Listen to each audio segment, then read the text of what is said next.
وقال تعالى حاميم وقال عين سين قاف وافتتح 29 سورة بالحروف المقطعة.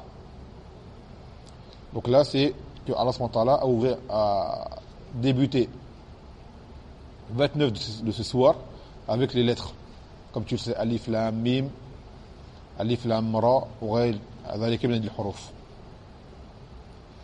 Et après dans Tafsir ibn Kathir, il cite à différents, comme j'ai noté, différentes paroles par rapport à ces huruf, qu'il y a eu un khilaf par rapport à ces huruf, différents aqwal, quelles sont-elles? بدون ترجيح إنما أذكر الذي ذكره هو, sans dire quelle est la vie le plus parmi les qawls qui ont été dit par rapport à ces huruf al-muqatta'a. Il a été apporté des khurafa rashidun de Abu Bakr et de Omar et de Ali de Othman. Et mimma sta'thara Allah bi'ilmihi faradduha ilmaha ilayhi wa lam yufassiruha. Ce sont des choses que Allah a gardées auprès de lui dans sa science. Donc eux, ils ont envoyé cela vers lui en disant on ne sait pas. Et ça c'est une chose rapportée par le Qurtubi. كذلك قيل أنا أسمى السور, les noms de suwar, des sourates. قيل فواتيح افتتح الله بها القرآن, ce sont des clés par lesquelles Allah a débuté ces suwar dans le Coran. قيل كذلك أنا اسم من أسماء القرآن, ce sont des noms parmi les noms du Coran, c'est huruf. وكذلك قيل أنها من أسماء الله, ce sont des noms parmi les noms d'Allah subhanahu wa ta'ala. أو حروف من أسمائه, des lettres parmi ces lettres de ces noms. وفواتيح أسمائه من أسمائه أو من أسمائه, des ouvertures de ces noms ou quels sont de ces noms. Et Cheikh Uthaymin dans son charh de Ma'aqid al-Fusul dans Usul al-Fiqh, il parle de ce sujet-là. Déjà il dit qu'il faut, lui il voit qu'il ne faut pas dire huruf muqatta'a, il faut dire huruf hija'iyya. Son avis, hija'iyya. Après il a dit quoi?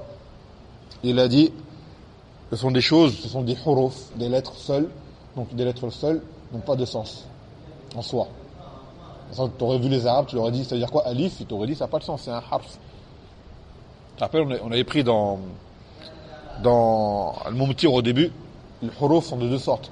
Huruf al-mabani ou huruf al-ma'ani. Des huruf par lesquels on construit des mots, comme celle-ci, et des huruf qui ont un sens, comme le huruf al-jar, huruf al-jazm, huruf al-tawkid.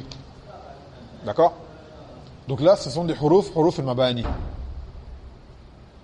Des lettres par lesquelles on constitue des mots. Mais toutes seules en elles-mêmes, elles n'ont pas un sens. Il a dit, donc ces lettres-là en elles-mêmes n'ont pas de sens, toutes seules, comme ça. Alif, en soi, ce n'est pas un mot qui a un sens. Il a dit, maintenant, est-ce que cela veut dire que dans le Coran, il y a des choses qui n'ont pas de sens? Il a dit là, ça veut dire que ce sont des choses, elles ont une signification, leur présence a une signification. Dans le Coran, bila shak, il est impossible que Allah dans le Coran mette une chose qui n'est pas d'intérêt. Il n'y a pas de lahu dans le Coran. Ada mustahil. Dire qu'elles ont un sens oui, non. Mais que leur présence a une signification, hein, la marza, qala hada nam bila shak. Lakin hada ikhtulifa fi zalik. Car on n'a pas de nos spécifique. Et ça rentre dans les choses qui rentrent dans le Coran. Wa ma ya'lamu ta'wilahu illa Allah. D'accord? Nous on avait dit dans le Coran, il n'y a pas une chose dont personne ne connaît le sens. Mais dans les choses qui ont un sens, dans les mots, dans les ayats, mais ces huruf-là, toutes seules, alif tout seul, mim tout seul, ra tout seul, sod tout seul, ce sont des huruf, des lettres. Une lettre toute seule n'a pas de sens toute seule. D'accord? Mais on le redit, leur présence a une signification. Maintenant, qui l'a su? Est-ce que parmi tous les aqwal qu'on te dit, certains sont vrais, d'autres ne le sont pas? J'ai pas fait de tarjih. On dit ça, ce sont des aqwal qui ont été dit. La'alla min hadhihi al-aqwal, wahidan asab. Ou peut-être plusieurs également peuvent être corrects. Là, on a cité certaines choses, et il y a d'autres aqwal qui ont été dites. Là, c'est seulement certains qu'on cite là maintenant, à la Tariq à Kaza. D'autres aqwal ont été dites. Mais leur présence, billah, shak wa la rayb, elles ont une signification.